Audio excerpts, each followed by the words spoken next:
আসসালামু আলাইকুম ওয়া রাহমাতুল্লাহি ওয়া বারাকাতুহু। বিসমিল্লাহির রহমানির রহিম। আলহামদুলিল্লাহি রাব্বিল আলামিন ওয়াসসালাতু ওয়াসসালামু আলা সাইয়্যিদিল মুরসালিন নবিয়িনা মুহাম্মদ ওয়া আলা আলিহি ওয়া সাহবিহি আজমাইন, আম্মা বাদ।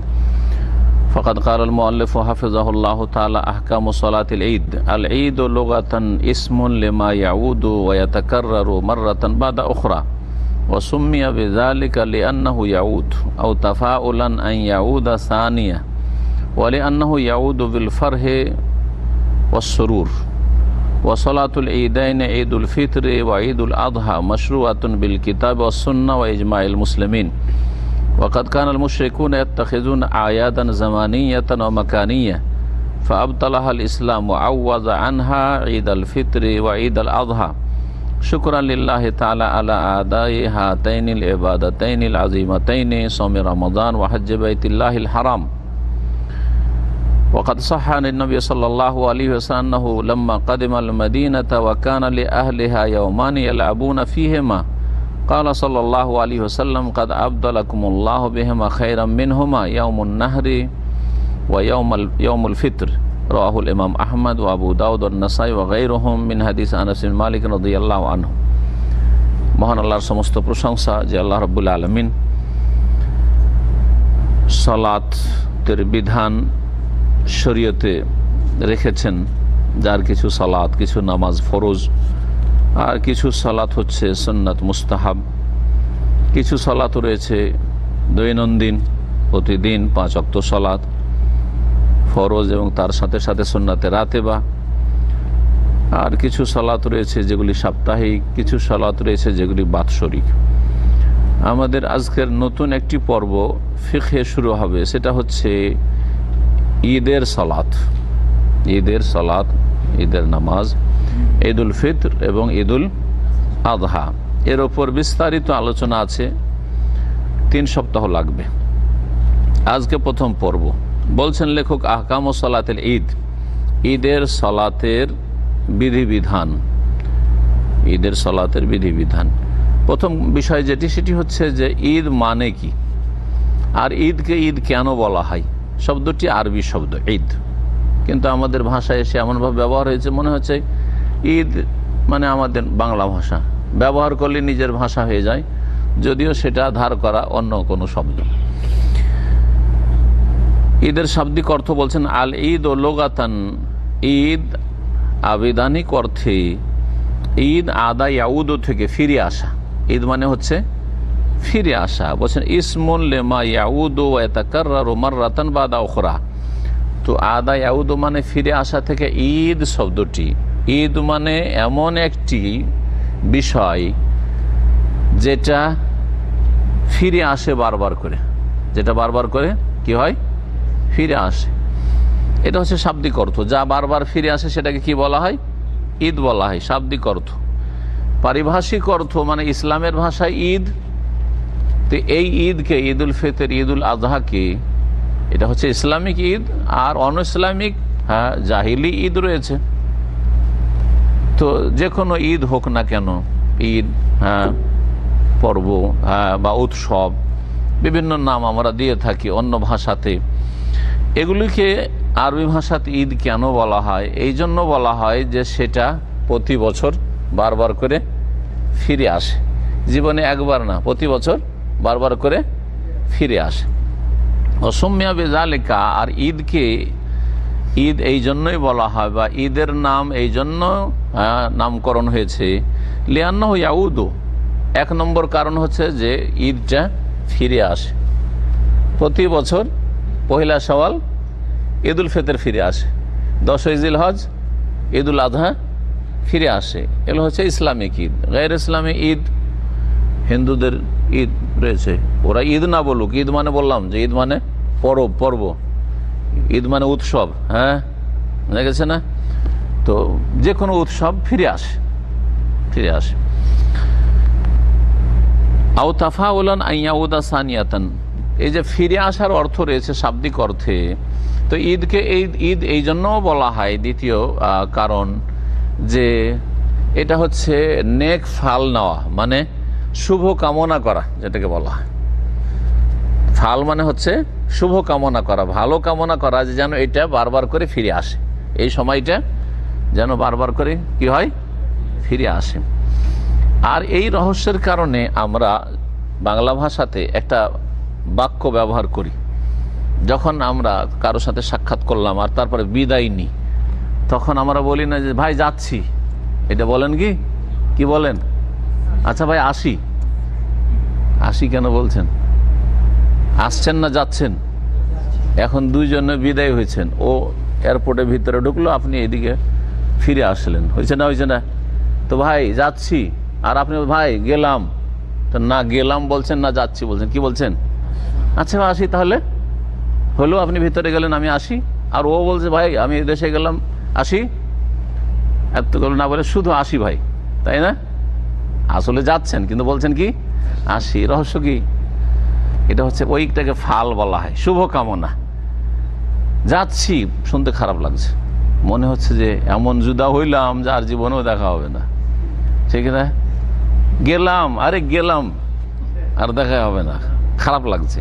কিন্তু ভাই আসি, তার মানে এখন যাচ্ছি ঠিক, যেটা দেখতে পাচ্ছেন, কিন্তু হ্যাঁ এরকম আসতেই থাকবো, দেখা হইতেই থাকবে, আপনি আসবেন আমি আসবো, দেখা হবে, বোঝা গেছে না?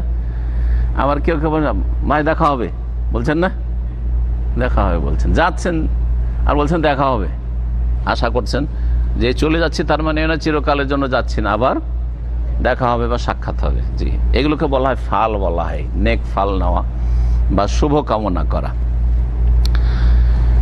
তৃতীয় কারণ ঈদকে ঈদ বলার, ঈদের শাব্দিক অর্থে কি বললাম, ফিরে আসা, ফিরে আসা। তৃতীয় কারণ হচ্ছে যে ঈদ যখন আসে তো মানুষের আনন্দ ফিরে আসে, খুশি ফিরে আসে। সারা বছর এমনি চলছে চলছে, কিন্তু ঈদের সময় আবার ওই খুশি ফিরে এসছে।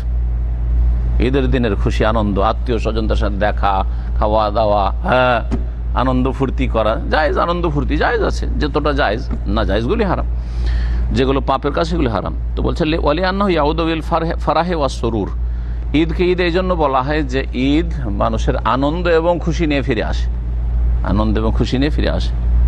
জি হ্যাঁ, যারা বছরে একবারই গরিব মানুষ গোস্ত খেতে পায়, ঈদুল আজহা আসলেই তাদের আবার ওই আনন্দ ফিরে আসে যে কোরবানির ঈদ আসছে, বকরা ঈদ আসছে, এখন গরু খাসি খেতে পাবো। জীবনে তো গরিব মানুষ হয়তো ডাল ভাতি চলছে, আল্লাহু আকবার।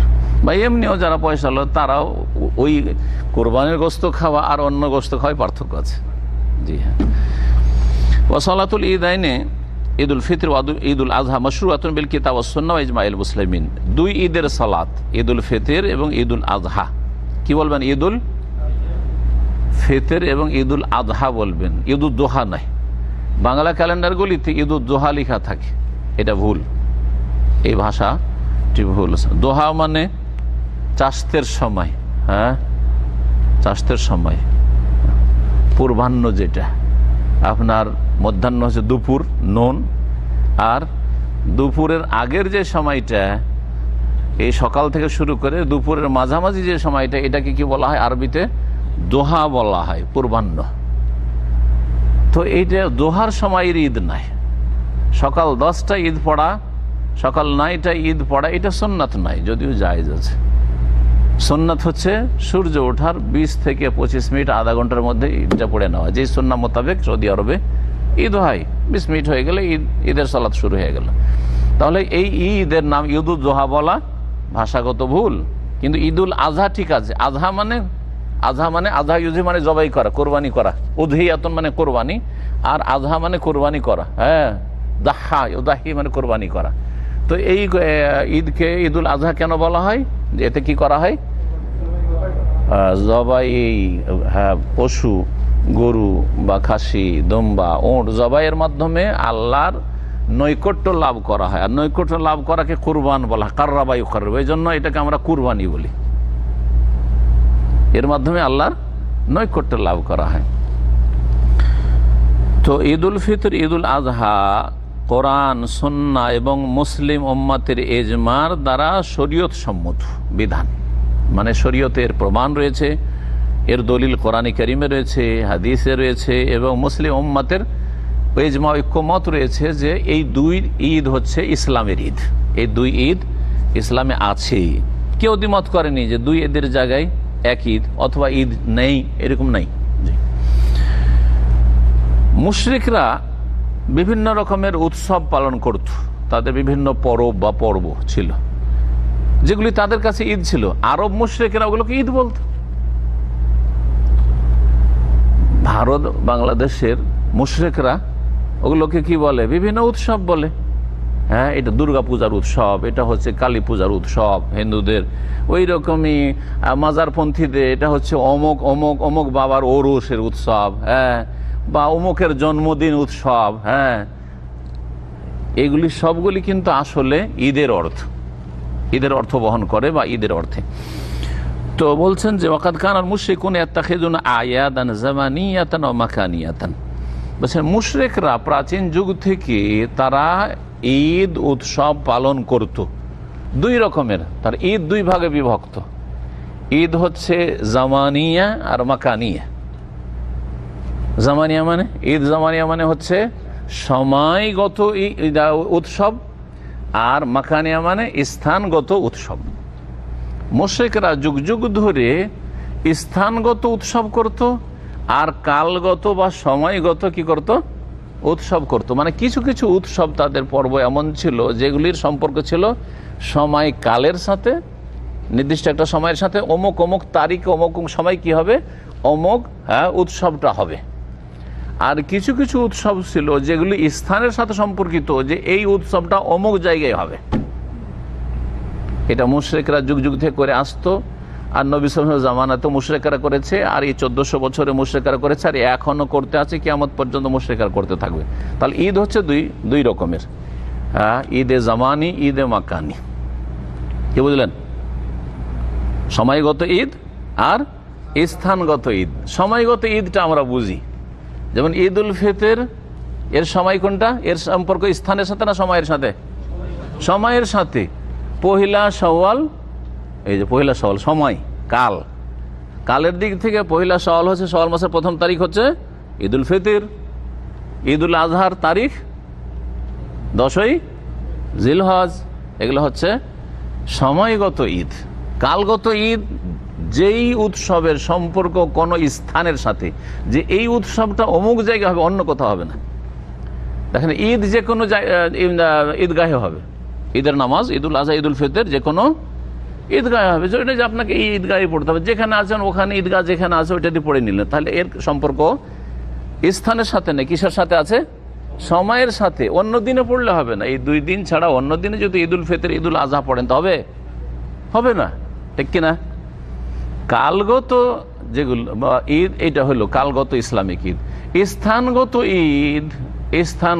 ঈদ হচ্ছে গায়র ইসলামী মুশরিকরা যেগুলি পালন করত, সেগুলো হচ্ছে বিভিন্ন স্থানে তারা মেলা পালন করত। কি করত? মেলা করত। এগুলো হচ্ছে স্থানগত উৎসব। যেমন জাহেলি যুগে ওকাজের মেলা ছিল, যেটা তায়েফের কাছাকাছি ওকাজের মেলা, সুক ওকাজ। তারপরে মেনাতে যখন তাদের এই হজের মৌসুম শেষ হয়ে যেত, তখন তারা ওখানে কি করত? সুকুল আরব, এখন একটা রোডের নাম আছে সুকুল আরব, ওখানে মেলা করতো তারা। ধুমধাম নাচ গান ইত্যাদি করত, কবিতার আবৃত্তি আর বংশীয় মর্যাদার সব আলোচনা ইত্যাদি করত। এইরকমই মেলাগুলো জুলমাজাজের মেলা ছিল। মেলা কিন্তু খাস স্থানের সাথে সম্পর্কিত। এই মেলা যেই জায়গায় লাগে ওই জায়গায়, অন্য জায়গায় মেলা হবে না, ঠিক কিনা? হিন্দুদের মেলা নেই, আছে না? অমুক জায়গায় মেলা লাগে, অমুক জায়গায় মেলা লাগে না, ওই জায়গার সাথে সম্পর্কিত। হিন্দুদের অনেক মেলার কথা ছোটকালে দেখতাম, শুনতাম। জি, আপনারা জানবেন হয়তো এক এক এলাকায় হিন্দুদের এক এক মেলা হয়তো আছে, যে অমুক জায়গায় অমুক মেলা লাগে। আচ্ছা, যারা কবর মাজারপন্থী তাদের মেলা, স্থানগত মেলা আছে। মেলা মানে ও মেলা শব্দ ব্যবহার করতে হবে জরুরি না। হিন্দুরা মেলা ব্যবহার করে আর মুসলিমরা হয়তো ওরস ব্যবহার করে। শব্দের পার্থক্য, কাজ কিন্তু একটাই। যেমন শাহজালাল উরুস কোথায় লাগবে? শাহজালালের মাজারের এই লাগবে, অন্য জায়গায় হবে? ওটা মেলা, উৎসব। হিন্দুরা যদি এটা ধর্মকর্ম করতো ওর নাম মেলা বলতো, মুসলিমরা ওইটাকে আরবি ফার্সি দিয়ে বলে ওরস। জি হ্যাঁ, বোঝা গেছে কিনা? জি হ্যাঁ, 8 রশির ওরস, হ্যাঁ জি, মাইজ ভান্ডারে ওরস, ওই জায়গাতে, যেই জায়গাতে ওদের ওরস, এগুলো হচ্ছে তাদের মেলা। এগুলো মুশরিকদের যুগ যুগ ধরে চলে আসতো মেলাগুলি। এগুলি হচ্ছে গায়ের ইসলামী উৎসব। এগুলি কিন্তু উৎসব, এতে যেমন তেমন মানুষ ধুমধাম করে না, আর যেমন তেমন খরচ করে না, ঠিক কিনা, আর যেমন তেমন আনন্দ অনুভব করে, উল্লাস করে না। যারা যে ধর্ম পালন করে তাতে তাদের আনন্দ রয়েছে, উৎসব রয়েছে। ঈদ উল ফিতর, ঈদ উল আজহাতে এত খরচ করে না যত খরচ ওরসে করে। বোঝা গেছে না? যেমন হিন্দুরা মেলাতে যত খরচ করে অন্য সময় করে না, ঠিক ওই রকমই প্রত্যেক জাতির কিছু কিছু এইরকম মেলা নাম দেন, আর ওরস নাম দেন, আর অন্য কোনো নাম দেন। সামনে আসছে এছাড়া কিছু নতুন নতুন উৎসব শুরু হয়েছে, যেগুলোকে ঈদ শব্দ তো বলে না, কিন্তু সেগুলো ঈদ, আর সেগুলো হচ্ছে অনইসলামিক ঈদ। আর সবগুলি অনইসলামিক, মেলাগুলো অনইসলামিক ঈদ, ওরসটাও অনইসলামিক, ইসলাম বিরোধী ঈদ। দুই ঈদ ছাড়া কোনো তৃতীয় ঈদ নেই, স্থানের দিক থেকে নেই, কালের দিক থেকে। স্থানের দিকে যদি উৎসব বলেন তো আরাফার উৎসব আছে, সমস্ত হাজির আরাফাতে হাজির হয়েছে, ঠিক আছে। সমস্ত হাজি সাহেবরা এখন 10 তারিখে এসে আপনার পাথর মারছে, আর তারপরে মাথা মুন্ডন করছে, হজ সম্পাদন করছে। এগুলো বলতে পারেন স্থানের দিক থেকে, যে এটা মেনাতে হবে, অন্য জায়গায় হবে না, আরাফাটা আরাফার স্থানে হবে, অন্য কোথাও হবে না, বলতে পারেন। এই ক্ষেত্রে বলতে পারে। বাকিগুলো সব হচ্ছে অনইসলামিক। এইরকমই কোনো দিন পালন করা, সপ্তাহ পালন করা, যেমন লেখক উল্লেখ করেছেন, এগুলোকে অনেকে মনে করে যে এগুলো আমরা দুনিয়াদারি করছি, এগুলো পার্থিব বিষয়, এগুলোর সাথে ধর্মের কি সম্পর্ক, শুধু এগুলো জায়েজ না জায়েজ কি আছে, সব জায়েজ। দিবস পালন করা, দিবস বুঝেন না, অমুক দিবস চলছে, এখন মা দিবস চলছে, আজকে মা দিবস, আজকে হচ্ছে কি শিশু দিবস, ভালোবাসা দিবস, বৈশাখী দিবস, বা কি বলছে পহেলা বৈশাখ, এগুলি সব কিন্তু উৎসব। পহেলা বৈশাখে ইলিশ আর পন্তাতে যত খরচ হয়, ঈদের ভিতরেও খরচ হয় না অনেকের। ঈদ এগুলো আসলে এগুলো জায়েজ নয়, মনে রাখবেন। এগুলো হচ্ছে জাহিলিয়াতের ঈদ। মুশরিকরা যেমন বিভিন্ন ঈদগুলি পালন করতো, সেগুলিরই অংশ বিশেষ এগুলো। বলছেন লেখক যে মুশরিকরা প্রাচীন যুগ থেকে ইয়াত্তাখিজুন আয়াদান, তারা ঈদ বা উৎসব করত, জামানিয়াতান ও মাকানিয়াতান, কালগত এবং স্থানগত। ফাআবতালাহ আল ইসলাম, এগুলো ইসলাম স্বীকৃতি দিয়েছে না বাতিল ঘোষণা করেছে? বলছে ইসলাম বাতিল ঘোষণা করেছে। ইসলাম বলেছে দুটো ঈদ ছাড়া তৃতীয় ঈদ নেই। ও আউয়াজা আনহা ঈদ আল ফিতর ওয়া ঈদ আল আজহা, এর বিনিময়ে দুটো ঈদ দিয়েছেন আল্লাহ রাব্বুল আলামিন ইসলামে, সেটা হচ্ছে ঈদ উল ফিতর। ঈদ উল ফিতর কেন বলা হয়? ফিতর মানে রোজা সমাপ্ত করা, রোজা শেষ করা, ইফতার করা। এই জন্য সন্ধ্যাবেলা যখন রোজা আমরা শেষ করছি তখন কি বলি? ইফতার করলাম, ফিতর, আফতার তু আল্লাহ বালাকা সুমতু আল্লাহ রিজকে আফতার তু, বা ইফতার করলাম বলছি না। তো প্রতিদিনের রোজা ইফতার করি, সন্ধ্যাবেলা সূর্য ডুবলে ওটাকে ইফতার বলা হয়। আর গোটা মাসের রোজা শেষ করে এখন দিনে খাবো দাবো পহিলা সওয়াল থেকে, ওই জন্য পহিলা সওয়ালের ঈদটা হচ্ছে ঈদ উল ফিতর। এই 30 দিন 29 দিন দিনে মোটেই খাইনি মুসলিম হিসাবে, এখন পহিলা সওয়ালে প্রথম দিনে খাওয়া দাওয়া শুরু করব, সেই জন্য এই ঈদের নাম হচ্ছে ঈদ উল ফিতর। এবার বুঝেছেন ঈদ উল ফিতরকে ঈদ উল ফিতর কেন বলে? আর আগে বলে ঈদ উল আজহা, ঈদ উল আজহা কেন বলে এটা বলে দিচ্ছি। আজহা মানে কোরবানি, আর এই দিনে কোরবানি করা হয়, সেজন্য এই দুটো ঈদ আল্লাহ রাব্বুল কেন দিয়েছেন, এর হিকমত কি, রহস্য কি? বলছেন শুকরান লিল্লাহি তাআলা, আল্লাহর শুকরিয়া আদায় করার জন্য। ঈদ মানে পাপ করা নয়, ঈদ মানে অবৈধ আনন্দ নয়, হারাম বিনোদন নয়। ঈদ মানে হচ্ছে আল্লাহর শুকরিয়া জ্ঞাপন করা, যে আল্লাহ তুমি আমাকে 30টা সিয়াম রোজা রাখার তৌফিক দিলে, গোটা মাস রোজা রাখার, আলহামদুলিল্লাহ শুকরানায় আমি কি করছি, এই 2 রাকাত সালাত আদায় করে তোমার শুকরিয়া জ্ঞাপন করছি, তাকবীর পাঠ করে তোমার গুণগান করছি যে তুমি আমাকে 1 মাস রোজা রাখার তৌফিক দিয়েছো। এইরকমই ঈদ উল আজহার সময় আল্লাহ হাজি সাহেবদের, আমাদের মুসলিম উম্মাতের হাজি সাহেবদেরকে হজ করার তৌফিক দিলে, আর আমাদেরকে তুমি আরাফার দিন দিলে, যেই দিনে আমরা সিয়াম পালন করলাম গত 1 বছর, আর আগামী 1 বছর 2 বছর গুনাহ মাফ, আর এই দিনে আমাদেরকে কুরবানি করার সুযোগ দিলে, এই খুশিতে আমরা ঈদ করছি, শুকরিয়া আদায় করছি, এটাও শুকরানা। জি, তো বলছে শুকরান লিল্লাহি তাআলা, এই দুটো ঈদ হচ্ছে তাহলে আল্লাহর কি শুকরিয়া আদায় করা। সুতরাং যেসব ফাসিক মুসলিমরা ঈদের দিনে পাপ করি তারা হচ্ছে পাপিষ্ট, তারা ফাসিক, তারা পাপিষ্ট। ঈদের দিনগুলি নাজায়েজ বিনোদনের জন্য নয়। যেমন ঈদের দিনে সবচাইতে বেশি সিনেমা হলে ভিড়ভাড় দেখা যায়। ঈদের দিনে যুবক যুবতীরা, কলেজ ইউনিভার্সিটির এই ছাত্রছাত্রীরা ছেলে বান্ধবী নিয়ে আর মহিলা বয়ফ্রেন্ড নিয়ে, বন্ধু নিয়ে ঘুরতে যায়, শহরে ঘুরে বেড়া, এই কাজের জন্য না। এগুলি হচ্ছে ইহুদি নাসারাদের ঈদ, এগুলি হচ্ছে ইহুদি নাসারাদের ঈদ। কারণ দেখা যাচ্ছে যে ইহুদি নাসারাদের যেসব উৎসবের দিন রয়েছে সেই সব দিনগুলোতে সবচেয়ে বেশি পাপ হয়, সবচেয়ে বেশি তাদের পাপ হয়। ভালো করে দেখবেন, দেখেন যখন এরা 25শে ডিসেম্বর করে, সবচেয়ে বেশি মদ খাওয়া হয় আর সবচেয়ে বেশি জেনা ব্যভিচার হয় খ্রিস্টান জগতে। যখন আবার নববর্ষ শুরু হয়, 1 জানুয়ারি, ওই রাত 12টা যখন হয়ে আসে, ডিসেম্বর শেষ হচ্ছে 31শে ডিসেম্বর, আর কি হচ্ছে, নতুন বছর শুরু হচ্ছে, তখন সবচেয়ে বেশি পাপ হয় কাফেরদের জগতে। কিন্তু মুসলিমরা কি কাফেরদের অনুসারী না কোরআন সুন্নাহর অনুসারী, নবী মুহাম্মদ সাল্লাল্লাহু আলাইহি ওয়াসাল্লামের অনুসারী? এটি চিন্তার বিষয়। সুতরাং আপনি কেমন মুসলিম চিন্তা করুন। জি, শুকরিয়া হচ্ছে কিসের? আলা আদাই হাতাইনিল ইবাদাতাইনিল আজিমাতাইন, এই মহান দুই ইবাদত আদায় করার যে আল্লাহ তৌফিক দিলেন, এর ওপর শুকরানা যেন। ঈদুল ফিতর, ঈদুল আজহা কি? একটা হচ্ছে সম রমজান, রমজান মাসের সিয়াম পালন করলাম, সুতরাং ঈদ করে আমরা আল্লাহ শুকরিয়া আদায় করছি।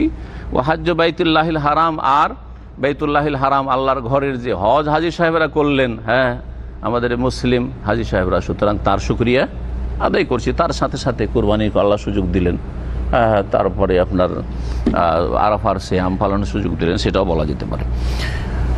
দুটো ঈদ ছাড়া তৃতীয় ঈদ ইসলামে জায়েজ নয়। এটা এই কথা বললে হবে না এটা পার্থিব বিষয়, আমি করলাম তো কি হলো, চলবে না।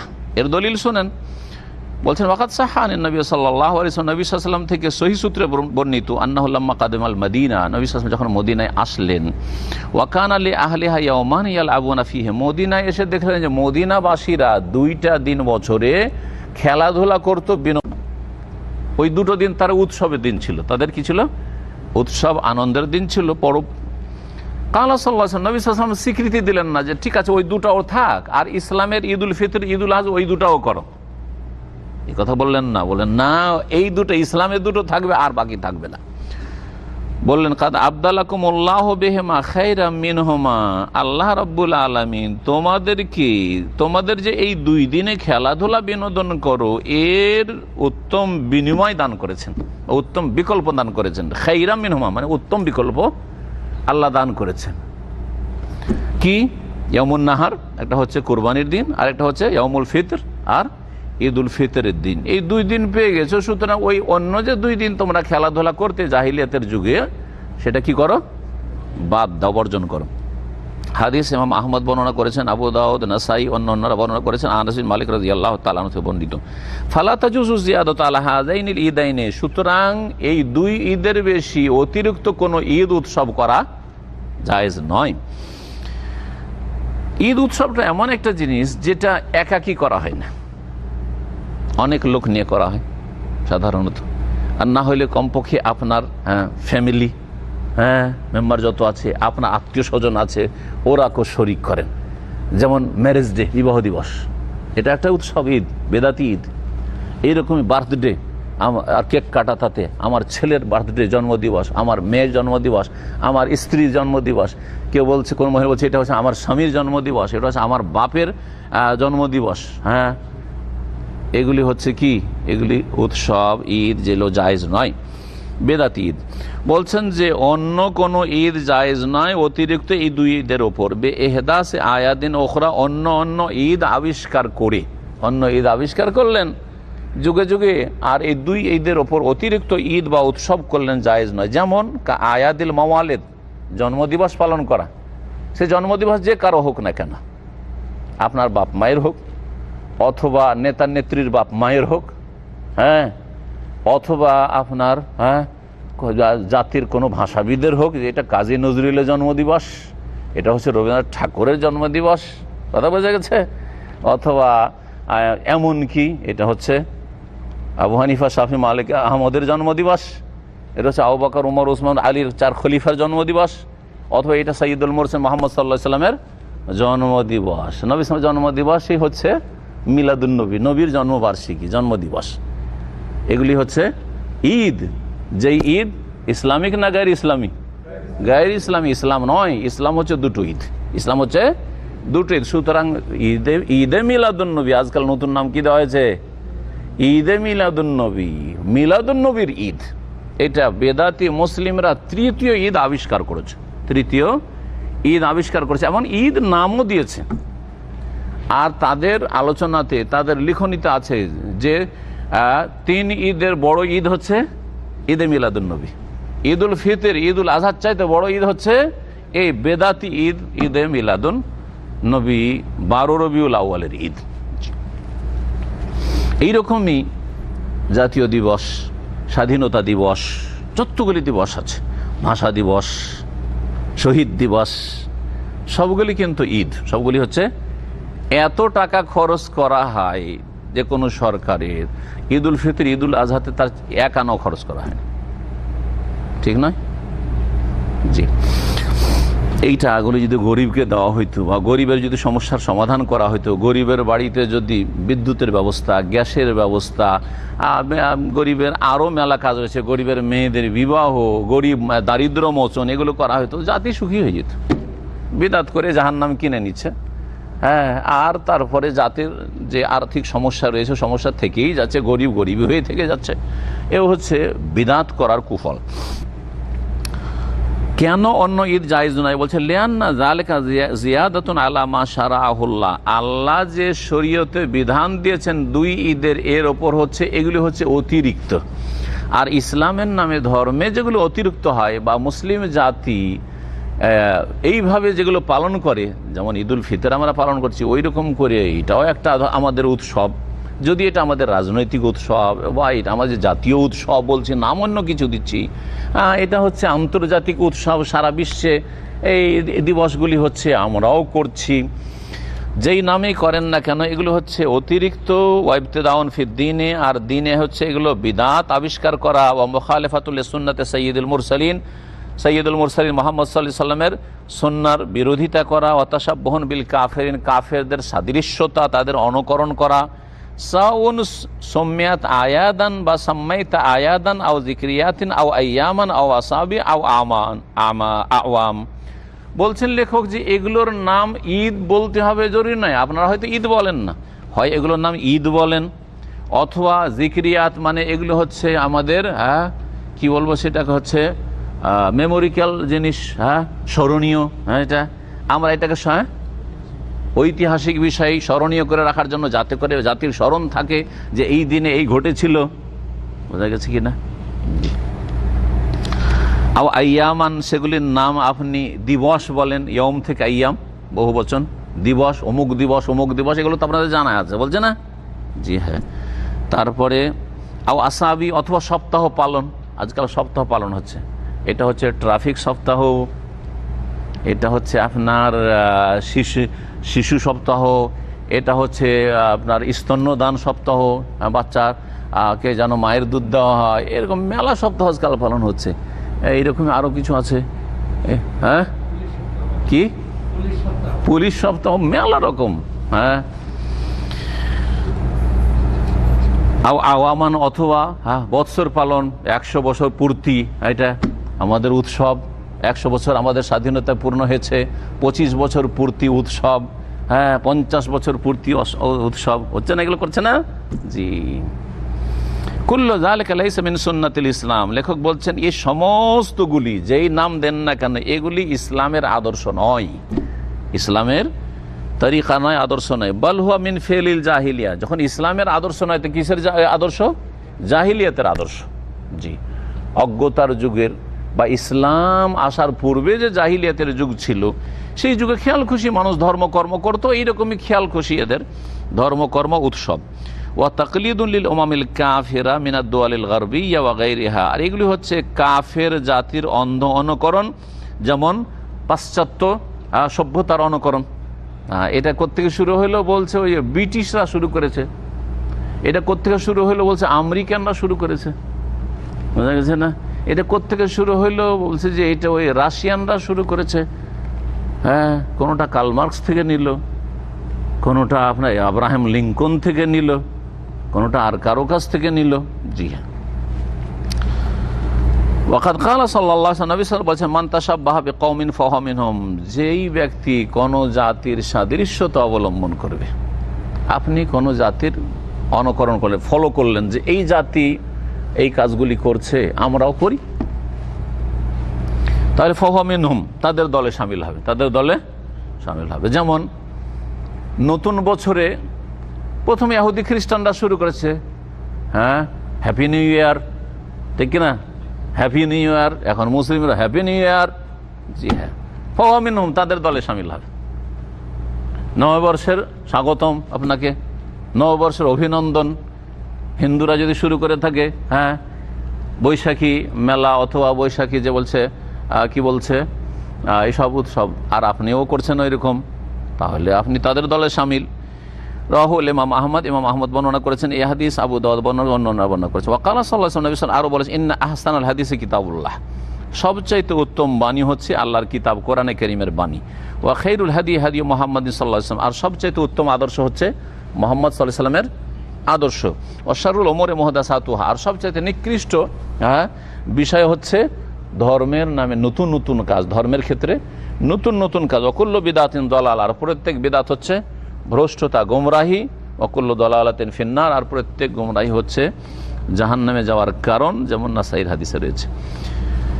এখন ঈদ সংক্রান্ত মাসআলা বলতে গিয়ে বলছেন যে ঈদের সালাতের দলিল কোরআনে কারিমে কোথায় আছে বা হাদিসে? বলছেন দলিল কোরআনে কারিমে আছে।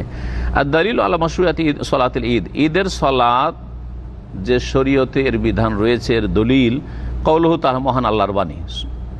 ঈদুল আজহার ক্ষেত্রে প্রথম দলিল পেশ করেছে, ফাসাল্লি লিরাব্বিকা ওয়ানহার, হে নবী বা হে মুসলিম, তুমি তোমার রবের উদ্দেশ্যে সালাত আদায় করো, অনহার এবং জবাই করো। তাই একটি আয়াতে দুটো হুকুম, একটা হচ্ছে সালাত আদায় করো আর জবাই করো। তাহলে কোন এমন একটা দিন আছে যেই দিন সালাত আদায় করি আর জবাই করি শরীয়ত হিসাবে? সেটা হচ্ছে ঈদুল আজহার দিন, সকালবেলা ঈদুল আজহা পড়ে আসলাম, ঈদ পড়ে আসলাম, আর তারপরে জবাই করলাম। এই আয়াতের এটা হচ্ছে একটা তাফসির। এই তাফসির যদি করেন তাহলে কোরআনে কারিমে দলিল রয়েছে ঈদুল আজহার, সূরা কাউসারের আয়াত নম্বর 2, ছোট্ট সূরা, সবার মুখস্থ আছে এই সূরায়। আর এই আয়াতের আর একটা তাফসির আছে যেটা ব্যাপক অর্থপূর্ণ, সেটা হচ্ছে যে হে মুসলিম, তুমি যেমন সালাত আদায় করবে, নামাজ পড়বে কার জন্য? রবের জন্য। নামাজ কিন্তু কেউ দুর্গার জন্য, দরগার জন্য পড়ে না। এই 2 রাকাত নামাজ আমি খাজা বাবার জন্য পড়লাম, এই 2 রাকাত নামাজ আমি শাহজালালের জন্য পড়লাম, করে না। ওখানে মাজারে গিয়ে শিরকারীরা সিজদা করে, কিন্তু নামাজটা কার জন্য পড়ে?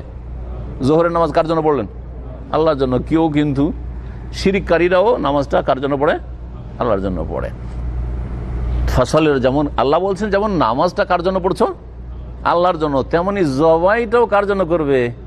আল্লাহর জন্য করতে হবে। এটা করলে হবে না যে নামাজটা তো আল্লাহর জন্য আর কুরবানির জবাইটা তো আল্লাহর জন্য, কিন্তু মাজারে ওরুসের জবাইটা বাবার জন্য। এইরকম শিরক করবে না, না হলে আল্লাহ লানত হবে। সহিহ মুসলিমের হাদিস রয়েছে, আলী রাদিয়াল্লাহু তাআলা আনহু থেকে বর্ণিত, রাসূলুল্লাহ সাল্লাল্লাহু আলাইহি ওয়াসাল্লাম তাকে বলেছিলেন, লানাল্লাহু মান যাবাহা লিগাইরিল্লাহ, আল্লাহ লানত, অভিশাপ রয়েছে ওই জাতির ওপর যারা আল্লাহ ছাড়া অন্যের জন্য জবাই করে।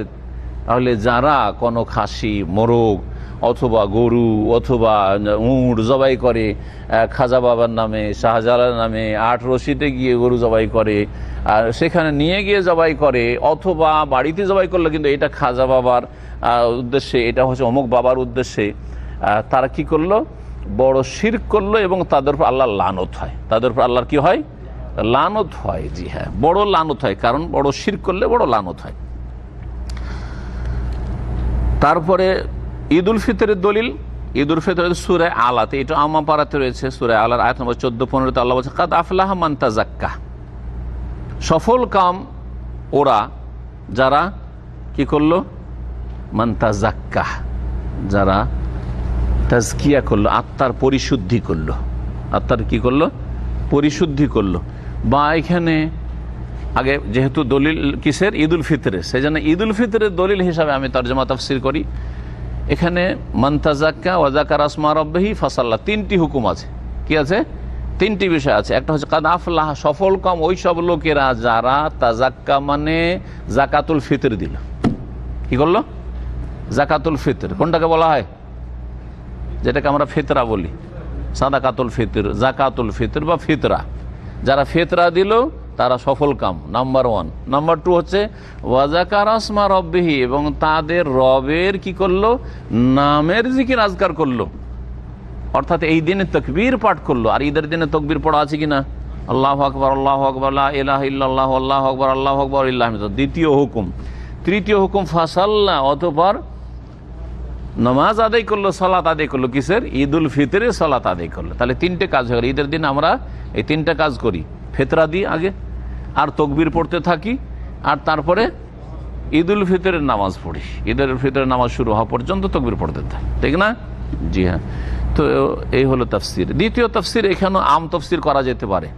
সেটা প্রথম বলতে শুরু করে কাদ আফলাহা মান তাযাক্কা। তাযাক্কা মানে যেমন জাকাতুল ফিতরা দেওয়া, আর ফিতরা দিলে আত্মার পরিশুদ্ধি হয়, রোজা পাক পবিত্র হয়, হ্যাঁ, ঈমান ভালো হয়, সুন্দর হয়, মানুষ পবিত্র হয়, সেই জন্য একে জাকাতুল ফিতর বলা হয়েছে।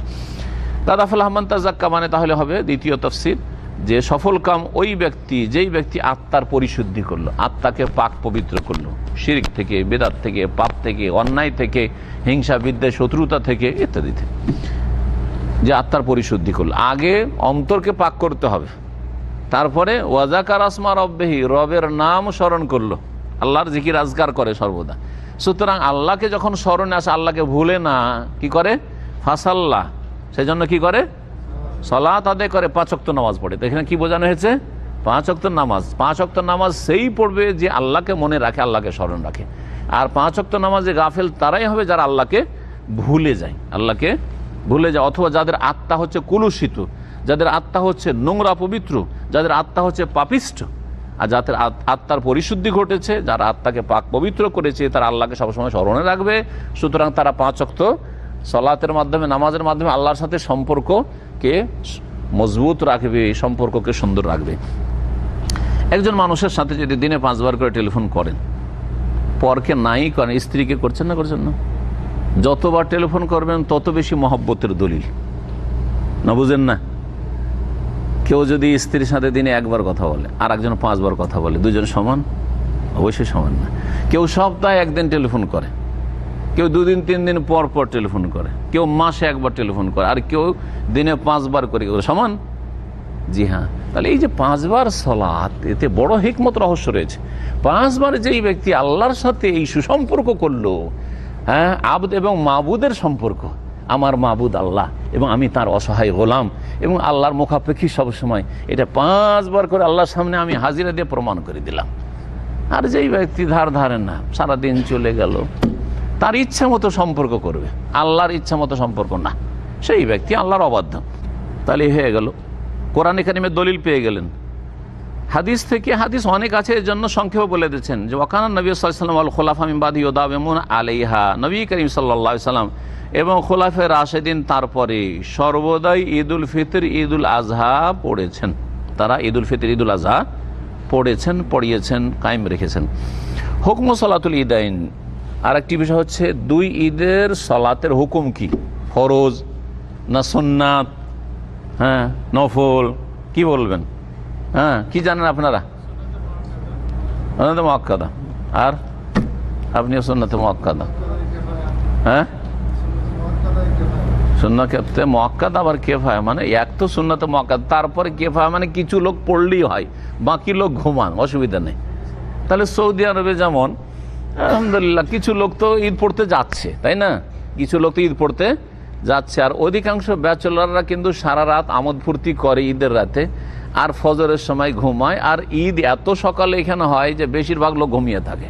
এটা আমার অভিজ্ঞতা 30 বছরের, কথা বোঝা গেছে?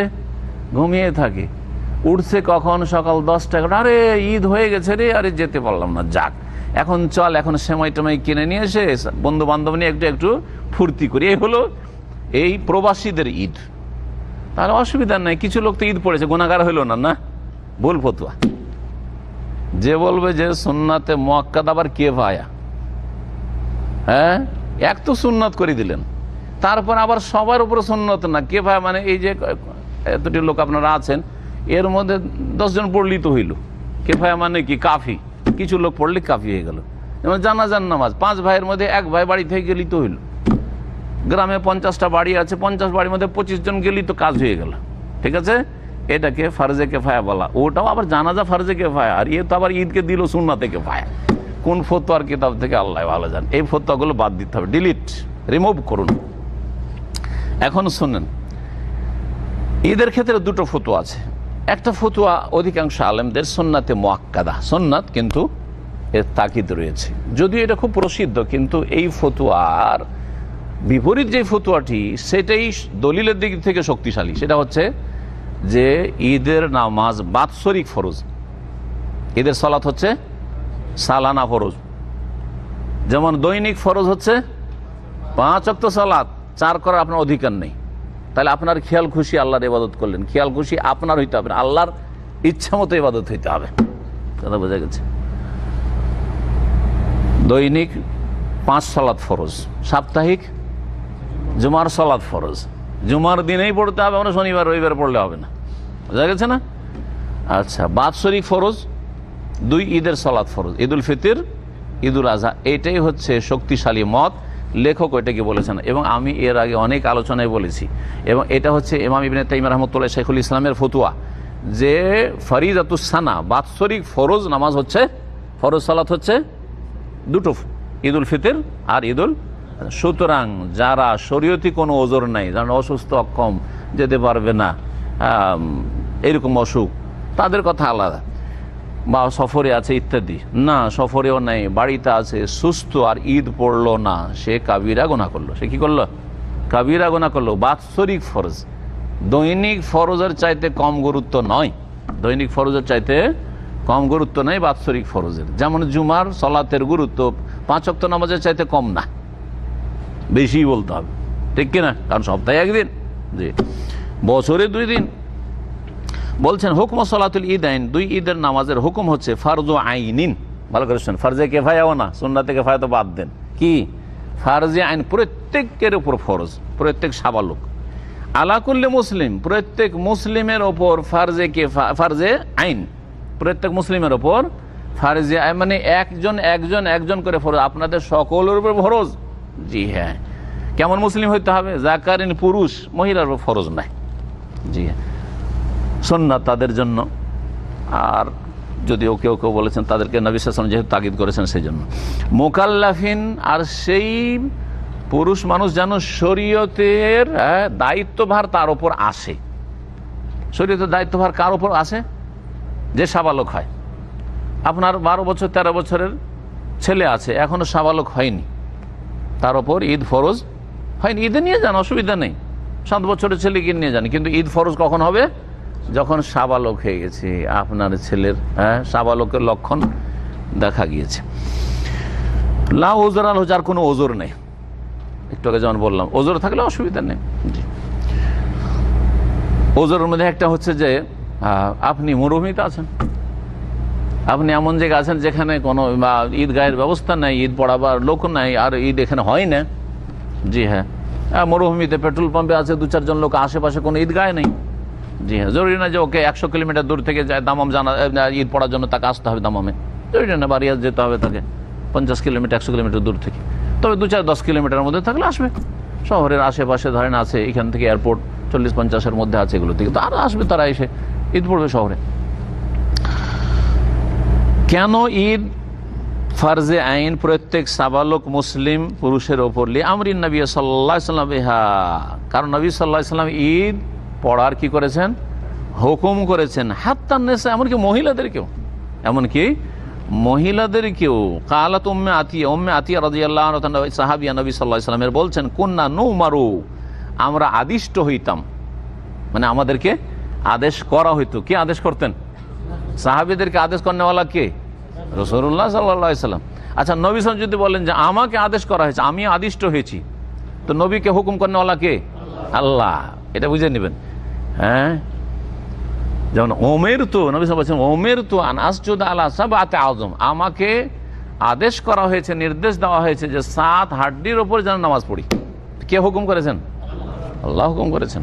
আর যখন সাহাবীরা বলবেন যে আমাকে হুকুম করা হয়েছে, তার মানে রাসূলুল্লাহ সাল্লাল্লাহু আলাইহি ওয়াসাল্লাম হুকুম করেছেন।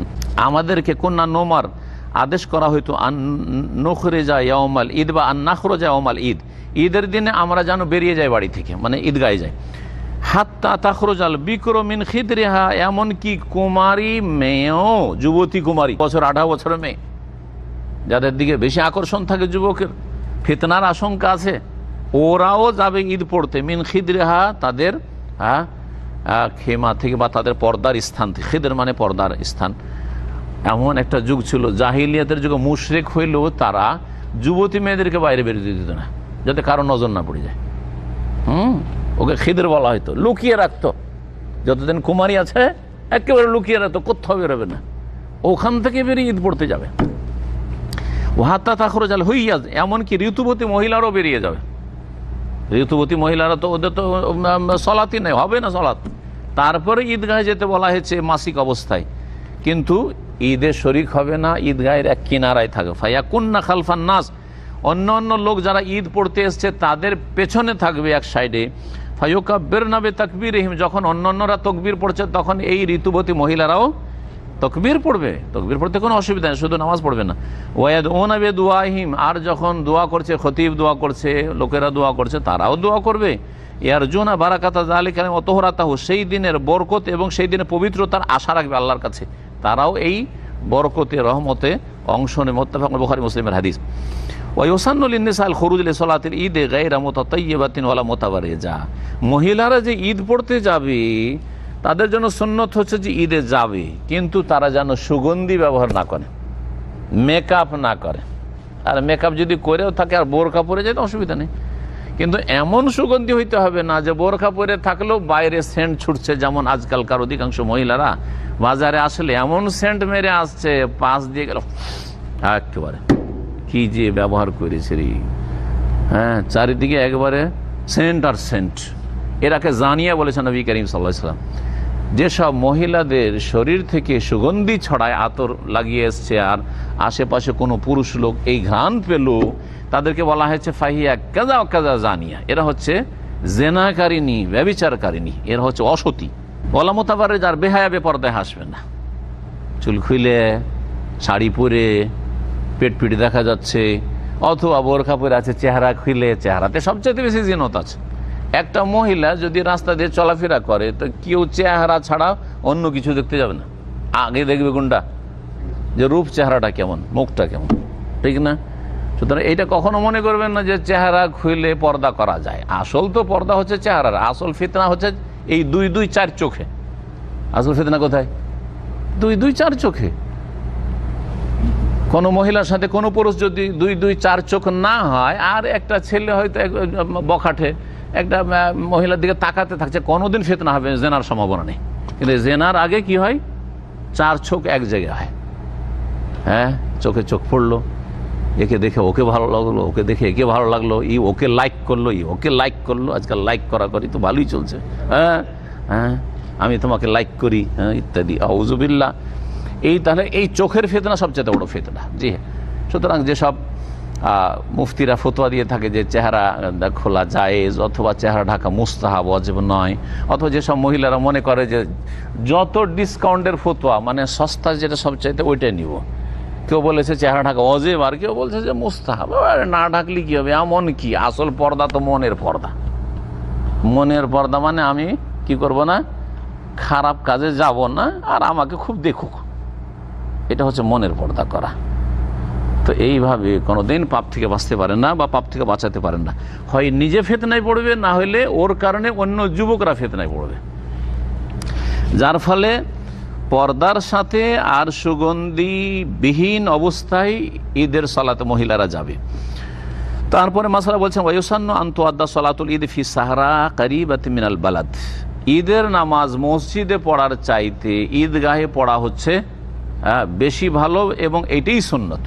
যদি সেটা সম্ভব হয়, বর্ষা বৃষ্টি না থাকে, তো আসল হচ্ছে যে ঈদের নামাজ কোথায় পড়তে হবে, একমাত্র মসজিদে হারাম ছাড়া।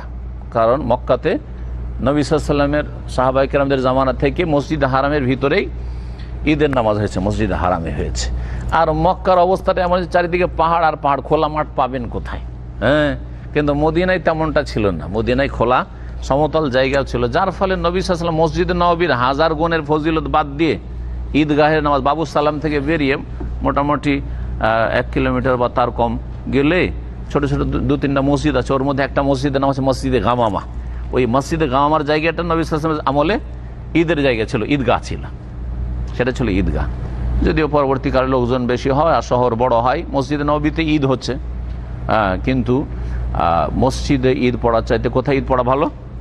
শহরের কাছাকাছি খোলা ময়দানে। তাই বলছেন লেখক, সুন্নত হচ্ছে যে ঈদের সালাত আদায় করতে হবে ফি সাহরা কারিবাতি মেলবা, শহরের নিকটবর্তী খোলা ময়দানে।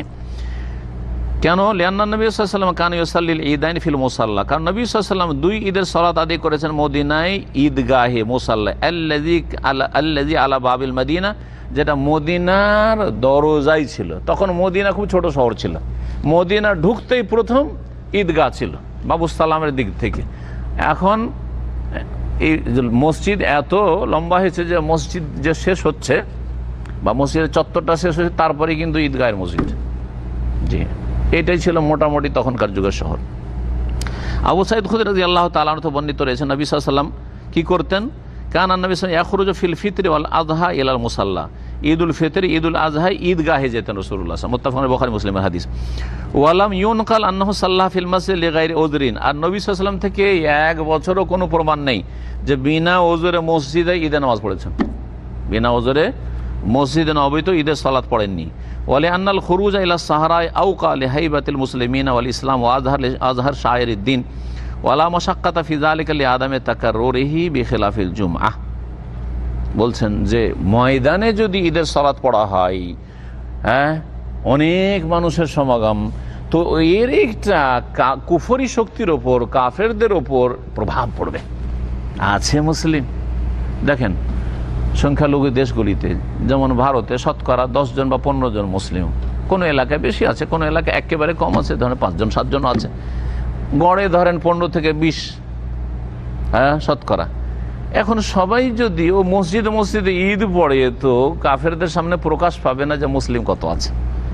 কিন্তু গোটা অঞ্চলের লোক যদি ঈদগাহে দলে দলে যাচ্ছে, ঈদগাহ থেকে সালাত আদায় করে আসছে, আরে আছে রে মুসলিম আছে, এটা মনে করলে হবে না বিজেপিদের আর আরএসএসদের যে মুসলিমদেরকে এখান থেকে মুছে দেব আর আমরা সব তাদের বাড়ি ঘর আর ধন সম্পদ জমি জায়গা সব দখল করি। অত সহজ কথা নয়, বুঝবে না, বুঝবে না। জি হ্যাঁ, জি হ্যাঁ, এইরকমই যেসব সংখ্যালঘু দেশ রয়েছে, ধরেন নেপাল অথবা পশ্চিমা দেশ বা পূর্বে, যেখানে সব জায়গায় মুসলিম আছে, এই মুসলিমগুলি ছড়িয়ে ছিটিয়ে আছে, ঈদের দিনে বোঝা যাবে যে হ্যাঁ মুসলিম আছে, মুসলিম আছে। জাপানের মতো দেশে, অস্ট্রেলিয়ার মতো দেশে, ধরেন সিঙ্গাপুরের মতো দেশে, এইসব দেশে যদি মুসলিমরা দলে দলে মাঠে গিয়ে ঈদ পড়ে, তাহলে বুঝতে পারবে যে আছে মুসলিমরা এই দেশে রে, আমরা তো ভাবছি মুসলিম নেই হয়তো। আর বিশেষ করে আজকাল মুসলিম আরও চেনা, এই জন্য যায় না যে মুসলিমদের কোনো লেভেলই নেই, কাপড় না খুললে বোঝাই যাবে না মুসলিম আছে কিনা। এয়ারপোর্টে বসে আছেন অনেক মুসলিম বসে আছে, কিচ্ছু চেনা যায় না, মনে মনে আফসোস লাগে যে আমি মনে হয় একাই আছি। যখন এয়ারপোর্টে বসে থাকি বিভিন্ন দেশে গিয়ে, তখন খুব আফসোসও লাগে যে আমি কি এক আল্লাহর বান্দা মুসলিম, আর একটা মুসলিম নাই, চেনাই যায় না। ওর মধ্যে কিছু ভালো মানুষ আছে, দাড়ি কিছু নাই, চেনা তো যায় না, সালাম আলাইকুম, ও আলহামদুলিল্লাহ, সালামটা পেয়েছি, মানে 1-2টা মুসলিম আছে, তাহলে বোঝা গেল, তাহলে কিচ্ছু চেনার নেই, কথা বোঝা গেছে। আর না মরলে তো কাপড়ও খুলতে দেবে না, ঠিক কিনা? মরে গেলে আর অসুবিধা নেই, ও বাধা দেওয়ার ক্ষমতা নেই, তখন কাপড় খুলে চেক করো, তারপরে জানাজা পড়বো না হিন্দুরাকে দিয়ে দেবো জ্বালাইতে, না খ্রিস্টানরাকে দিয়ে দেবো, তারপরে বোঝা যাবে, ঠিক কিনা বলে? জি হ্যাঁ। চিন্তা করেন তাহলে যে এই অবস্থায় হঠাৎ করে যদি মত চলে আসে, যে আপনাকে চেনাই যায় না, আপনি হিন্দু না, মুসলিম না, ইহুদি না, খ্রিস্টান, তাহলে কী অবস্থা হবে আপনার? আর ভারতে এরকম ঘটেছে, ভারতে ঘটেছে, চেনা যায়নি, মুসলিমকে নিয়ে গিয়ে হিন্দুরা পুড়িয়ে দিয়েছে। অথবা কাড়াকাড়ি শুরু হয়েছে, স্ত্রী সেনা মারা গেছে, মরা দেহ পড়ে আছে, আর হিন্দুরা বলছে আমরা নিয়ে গিয়ে শ্মশান ঘাটিতে জ্বালাবো, আর মুসলিমরা বলছেন না আমাদের মুসলিম, এটাকে আমরা দাফন করব। ওরা বলছে না তোমাদের কাছে কি প্রমাণ, না গায়ের জোর, মেজরিটি ওরাই। তখন বলছে আচ্ছা ঠিক আছে, একটা ফয়সালা করা হোক, একটু কাপড় খুলে দেখি। আরে কাপড় খুলে দেখলো যে খাতনা করা, তার মানে মুসলমানই হয়েছে, কোন এক সময় মুসলমান বানানো হয়েছে, চামড়া কেটে তাকে মুসলমান বানানো হয়েছে। কারণ আমাদের দেশে এটাকে আবার মুসলমানই বলে, এক বেদাতি ভাষা। জি হ্যাঁ, ওই চামড়া কাটলে মুসলমান হয়, তার আগে তাহলে ছোট বাচ্চা মুসলমান ছিল না, ঠিক না? এগুলো বেদাতি ভাষা। জি, আল্লাহ হেফাজত করে, আল্লাহর মুস্তান, মুসলমানদেরকে ফেরা তৌফিক দিও আল্লাহ। ওয়ালি আন্নাল খুরুজ আইলা সাহারা, বলছেন যে খোলা ময়দানে বের হওয়াটা আওকা আলি হাইবাতিল মুসলিমিন ওয়াল ইসলাম, মুসলিম এবং ইসলামের প্রভাব বিস্তার করবে, প্রভাব পড়বে কাফেরদের ওপর, অমুসলিমদের ওপর। ওয়া আজহার শায়ের দিন, এবং দিনের এই প্রকাশ্য ইবাদতটি এটা প্রকাশ পাবে যে হ্যাঁ মুসলিমদেরও কি আছে, এই রকম ঈদ আছে, উৎসব আছে, ওরা এভাবে ইবাদতবন্দি করে। হতে পারে যে আপনার ঈদের এই চমৎকার দৃশ্য দেখে অমুসলিম মুসলমান হয়ে যাবে। যখন হিন্দুরা দেখবে যে আরে আমাদের মন্দিরে ব্রাহ্মণ ছাড়া তো কেউ পূজা দিতে পারে না, আর ব্রাহ্মণের পাশে তো কোনো শূদ্র দাঁড়াইতে পারে না, আর মুসলিমদের চাকর নকর ডম মেথর গরিব আমির সব একসাথে কাতারবদ্ধ হয়ে সবাই সমান একবার নামাজে একসাথে তারা সেজদা করছে, পাশাপাশি দাঁড়াচ্ছে, কাঁধে কাঁধ মিলিয়ে দাঁড়াচ্ছে। সুবহানাল্লাহ, কি আমির কি গরিব আর কি আল্লামা আর কি একটা ফকির, সব সমান আল্লাহর সামনে। এই দৃশ্য কি ইসলামের দিকে আকৃষ্ট করতে পারে না কাফেরদেরকে? অবশ্যই পারে। জি, তো এর খোলা ময়দানে গিয়ে পড়বো তাহলে তো দেখতে পাবে অমুসলিমরা। জি, বলে আমার সাক্ষাৎ ফিজা আলে, আর এতে কষ্টই বাকি আছে। মসজিদে না পড়ে আমার মাঠে গিয়ে পড়লাম, কোনো কষ্ট আছে? কষ্ট নেই, কারণ এটা এত ঘন ঘন না, বছরে মাত্র 2 দিন, বছরে মাত্র 2 দিন। কিন্তু জুমায় যদি আল্লাহ করে দেয় জুমাটাও বাইরে মাঠে পড়ো তাহলে মুশকিল, প্রতি সপ্তাহে মাঠে যেতে হবে, প্রতি সপ্তাহে জুমা পড়ার জন্য মাঠে ব্যবস্থা করতে হবে, একটু মুশকিল ছিল। তো এই জন্য জুমাটাকে আল্লাহ কি করেছেন, মসজিদে পড়ার বিধান দিয়েছেন। আর ঈদ বছরে যেহেতু 2 দিন মাত্র, সেই জন্য বলেছেন যে তোমরা খোলা ময়দানে পড়ো, বেখেলাফিল জুমা ইল্লাফি মাক্কাতাল মুশাররাফা, তবে মাক্কা মুকাররমাতে মসজিদে হারামেই ঈদ পড়াটা শরীয়ত সম্মত। ফাইন্নাহা তুসাল্লা ফিল মসজিদুল হারাম, মসজিদে হারামেই ঈদের সালাত পড়তে হবে, কারণ নবী সাল্লাল্লাহু আলাইহি ওয়াসাল্লামের জামানায় মক্কা বিজয়ের পরে, তারপরে খোলাফা রাশেদিনের জামানায় মসজিদে হারামে কি হয়েছে, ঈদ হয়েছে। সেখানে কোনো ঈদগাহ ছিল না, কোনো কালে মক্কাতে অন্য কোনো ঈদগাহ ছিল না। ফাইন কানা হোনাকা ওজুরুন মিন মাতারিন আও জাহামিন, হ্যাঁ যদি বৃষ্টি হয়ে যায়, বৃষ্টিতে ঈদগাহে ঈদ পড়া যাবে কি, যাবে না। অথবা ভিড় ভাড় লোকজন এত শহরে, ঢাকা শহরে যদি বলেন যে মাঠে গিয়ে ঈদ পড়তে হবে, বংশালের মতো ভিড়ের জায়গা থেকে আর বাইতুল মোকাররমের মতো জায়গা থেকে, মিরপুরের মতো ভিড়, এক কথায় পুরান ঢাকা, নতুন না বলে পুরান ঢাকা বা নতুন ঢাকায় বলেন, এত বড় শহর থেকে যদি বলেন যে বাইরে গিয়ে ঈদ পড়তে হবে তাহলে কি অবস্থাটা হবে, মুশকিল তাহলে, তাই না? তারপরেও যদি ঈদগাহের ব্যবস্থা, অনেক সময় এই আমাদের তো আলহামদুলিল্লাহ বড় বড় শহরগুলি তো কি আছে, ঈদগাহ হয়তো আছে, ঈদগাহ ময়দান আছে, তো ঈদগাহ ময়দানও আছে আর অমুক মসজিদও ঈদ হয়, যেমন সৌদি আরবে দাম্মামে ঈদগাহও আছে আর মসজিদও ঈদ হচ্ছে। কোনটা বেশি ভালো? জায়েজ, যদিও মসজিদে হয়তো লোকজনের সংখ্যা বেশি, ঈদগাহে সবার যাওয়া সম্ভব নয়, এত দূর থেকে ঈদগাহে যাওয়া সম্ভব হয়তো নয়, কিন্তু যারা যেতে পারবেন ঈদগাহে নামাজ পড়লে বেশি ভালো, বেশি ফজিলত পাবে। যদি ভিড়ভাড় থাকে অথবা বৃষ্টি হয়, জাযান তুসাল্লা ফিল মাসাজিদ, তাহলে মসজিদে ঈদ পড়া জায়েজ। ওয়াক্ত সলাতুল ঈদাইন, দুই ঈদের সলাতের ওয়াক্ত কখন? বলছে ওয়াক্ত সলাতুল ঈদ, ঈদের সলাতের ওয়াক্ত হচ্ছে ইজার তাফাতিশ শামসু বাদা তুলুইহা কাদরা রুমহিন, যখন সূর্য উদয় হওয়ার পরে 1 বর্ষা পরিমাণ সূর্যটা উপরে উঠে যাবে। 1 বর্ষা পরিমাণ মানে পুরোপুরি সূর্যটা পরিষ্কার উঠে গেছে, এটা আনুমানিক 20 মিনিট হয়। সূর্য ওঠার যে টাইমটা লেখা আছে ইশরাকের টাইম ক্যালেন্ডারে, তারপরে 20 মিনিট। এই জন্য সৌদি আরবে 20 মিনিট অপেক্ষা করার পরে তারপরে কি হয়ে যায়, ঈদ শুরু হয়ে যায়। এটা হচ্ছে আউয়াল ওয়াক্ত, এটা হচ্ছে উত্তম। লিআন্নাহুল ওয়াক্ত আল্লাযী কানা নবী সাল্লাল্লাহু আলাইহি ওয়াসাল্লাম ইউসাল্লিহা ফিহি, কারণ এই সময়টাতে নবী করিম সাল্লাল্লাহু আলাইহি ওয়াসাল্লাম ঈদের সালাত পড়তেন। ওয়া ইয়ামতাদু ওয়াক্তু ইলা যাওয়ালিশ শামস, আর এটা জায়েজ হচ্ছে মাথার ওপর থেকে সূর্য গড়া পর্যন্ত। তাহলে জায়েজ 7টা 8টা 9টা 10টা 11টা জায়েজ, আর যেমনই সূর্য গড়ে যাবে তেমনি আর সূর্য ঈদ পড়া জায়েজ নয়। ধরেন খবর পেলেন যে চাঁদ উঠে গেছে, রমজান শেষ হয়ে গেছে, সওয়ালে চাঁদ উঠে গেছে, খবরটা পেলেন দুপুরবেলা, আর ঈদ পড়া যাবে না? পড়া যাবে না, রোজা ছেড়ে দিতে হবে। কিন্তু আসরে খবর পেলেন, আসরে খবর পেলেন রোজায় আছেন সবাই, এটা কিন্তু আমাদের দেশে অনেক হয়, হয় না? হয় না? আসর পর্যন্ত কোনো খবর নাই, বিকালবেলা খবর আছে যে অমুক জায়গায় কি করা হয়েছে, চাঁদ দেখা গেছে, এখন রোজা ছেড়ে দেওয়া ফরজ। বিশ্বস্ত সূত্রে যদি খবর পৌঁছে, রোজা রাখা যাবে না, কারণ সে ঈদের দিন রোজা রাখা হারাম। কিন্তু ঈদ করার আর সময় নেই, সূর্য মাথার উপর থেকে গড়ে গেছে, সুতরাং কি করতে হবে, ঈদটা পরের দিন আদায় করতে হবে। এই মাসলাও আসছে। ফাইনলাম ইউলাম বিল ঈদ এলা বাদিস জওয়াল, মাথার ওপর থেকে সূর্য গড়া পর্যন্ত ঈদের খবরই পাননি, পরে খবরটা পেলেন, কি করবেন, সাল্লাহ মিনাল গাদে কাজা আন, তাহলে আগামীকালকে ঈদের নামাজের কাজা করবেন, ঈদের সালাত পরের দিনে কাজা করবেন। দলিল বলছেন আবু উমাইর বিন আনাস থেকে বর্ণিত, তিনি তার কোনো এক চাচা আনসারি থেকে বর্ণনা করছেন, কালু বলছেন গুম্মা আলাইনা হেলালু শাওয়াল, শাওয়ালের চাঁদ ওঠার সময় আমাদের আকাশে মেঘমালা ছিল, চাঁদ দেখা যায়নি, আকাশ পরিষ্কার ছিল না। ফাস বাহানা সিয়ামান, যখন চাঁদ দেখা যায়নি তো কি করব, রোজা রেখেছেন বলছেন সাহাবীরা। ফাজা রাখবুন ফি আখিরিন নাহার, একদল লোকেরা দিনের শেষ সময়ে বিকেলবেলা 3-4টার দিকে আসছে, বাইরে মদিনার বাইরে থেকে, ওরা আসাম দেশের দিক থেকে বা কোনো দিক থেকে আসছে।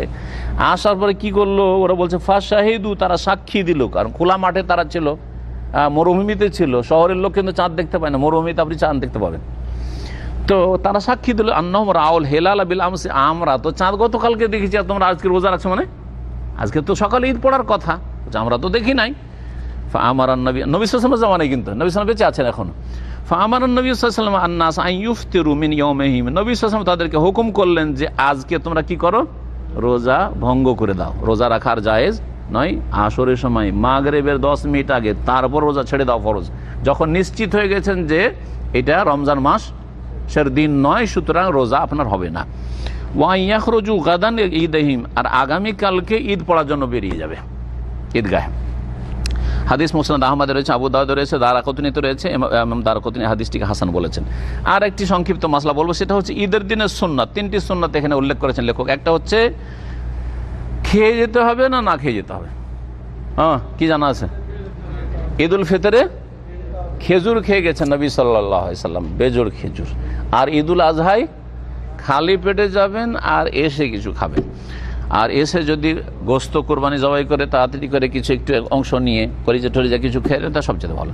ইউসান্নু আইয়াকুলা কাবলাল খুরুজ লি সলাতিল ফিতরে তামারাতিন, ঈদুল ফিতরে সলাত আদায় করতে যাওয়ার পূর্বে কয়েকটা খেজুর খাওয়া হচ্ছে সুন্নাত। ওয়া আল্লাহ ইয়াতামা ইয়াউমান নাহর হাত্তা ইউসাল্লি, আর কোরবানির দিনে ঈদের সালাত পড়া পর্যন্ত যেন কিছু না খায়, খালি পেটেই যাবেন বাসি পেটে, আর ফিরে এসে খাবেন।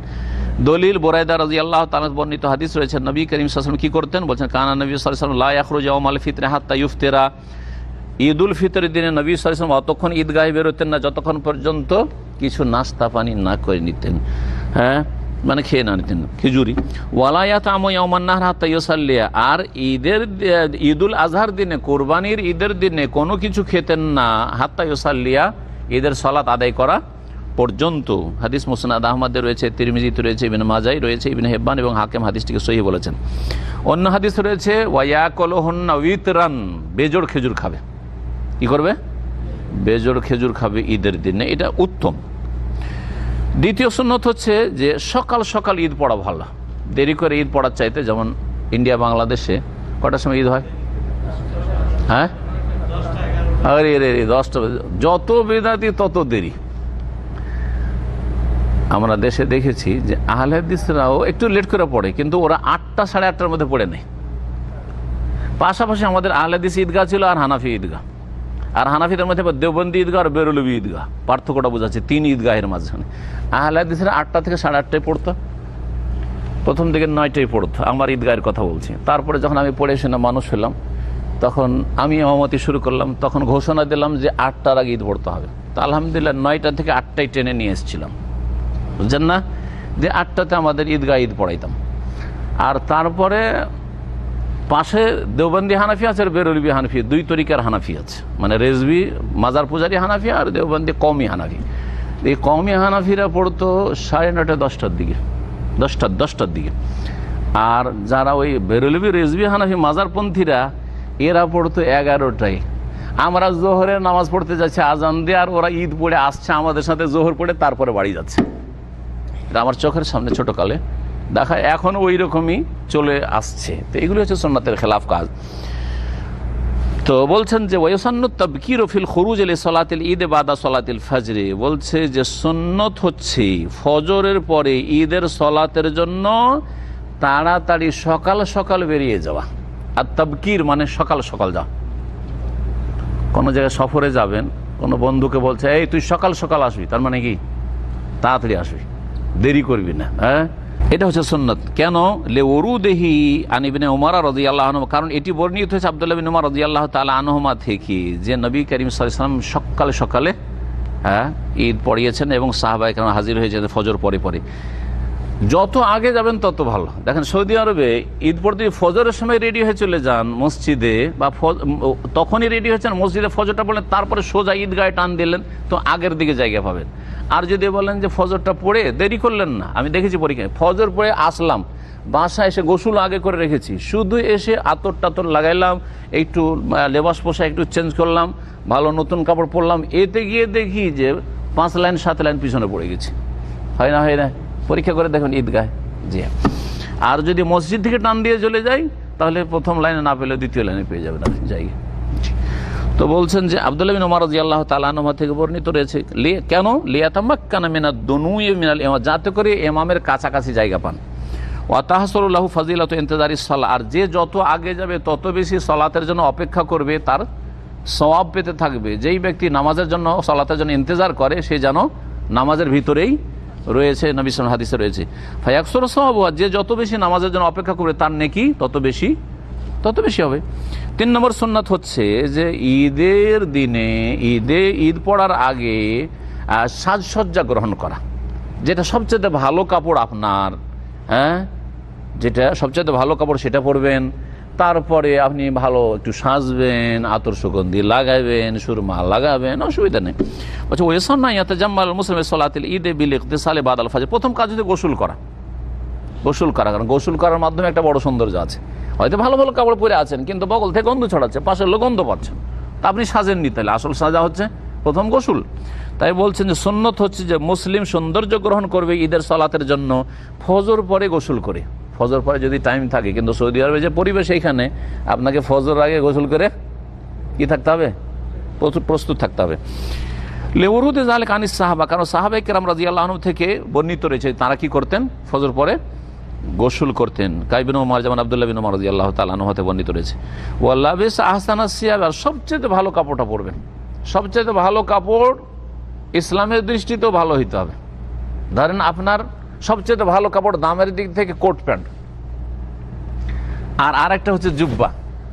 জুব্বার চাইতে দামি হচ্ছে পয়সার দিক থেকে কোট প্যান্ট। কোট প্যান্টটা অনেক টাকা খরচ করেছেন, 10,000 টাকার কোট প্যান্ট অনেকে পরে, কম করে হয়তো বললাম। আর একটা জুব্বাতে হচ্ছে 500 টাকা নেই, 1000 টাকা খরচ হয়েছে। তো কোনটা পরবেন? ইসলামের দৃষ্টিকোণ থেকে কোনটা ভালো পোশাক, ঢিলা, ওইটা বেশি ভালো। জি হ্যাঁ। সুতরাং আমাদের দেশে টুপি, পাঞ্জাবি, পাগড়ি, আরব দেশে জুব্বা, আর তার সাথে সাথে বিস্ত আল খাল্লা, আর এগুলো হচ্ছে ভালো পোশাক।